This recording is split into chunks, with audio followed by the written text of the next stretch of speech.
কাঁচা আমের ভর্তা করার জন্য আমগুলো এভাবে ভালোভাবে ধুয়ে ছিলে নিয়েছি। এখন গ্রেট করে নেব। আমগুলো এখনও বড়া ডাকেনি, একদম কচি, তাই গ্রেট করতেও সুবিধা হচ্ছে। দিয়ে দেবো হাফ চামচ সাদা লবণ, হাফ চামচ বিট লবণ, 1 চামচ কাঁচামরিচ কুচি, চিনিটা স্বাদ মতো, আমি এখানে 3 চামচ দেবো। যে যেমন চিনি পছন্দ করেন ওই অনুযায়ী দিবেন। আমটা যদি বেশি টক হয় তখন চিনিটা একটু বাড়িয়ে কমিয়ে দিতে পারেন। এটা যদি আপনারা এই আমটা গ্রেট না করে আলুর চিপসের মতো একদম পাতলা পাতলা করে কেটেও নিতে পারেন, সেটাও খুব ভালো হয়। এখন সব কিছু খুব ভালোভাবে আমি হাত দিয়ে মাখিয়ে নিচ্ছি। তৈরি হয়ে গেল আম ভর্তা।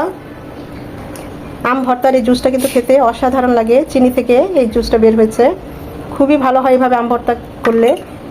যারা কাসন্ত খান তারা এখানে চাইলে কাসন্ত ব্যবহার করতে পারেন, তবে কাসন্ত ছাড়াও এই ভর্তাটা খুবই ভালো হয়। চিলি ফ্লেক্স ব্যবহার করতে পারেন, কিন্তু এখানে কাঁচা আমের সাথে কাঁচা মরিচটাই খুব ভালো যায়, টেস্টটা খুব ভালো আসে। দেখতেই পাচ্ছেন কতটা লোভনীয় হয়েছে।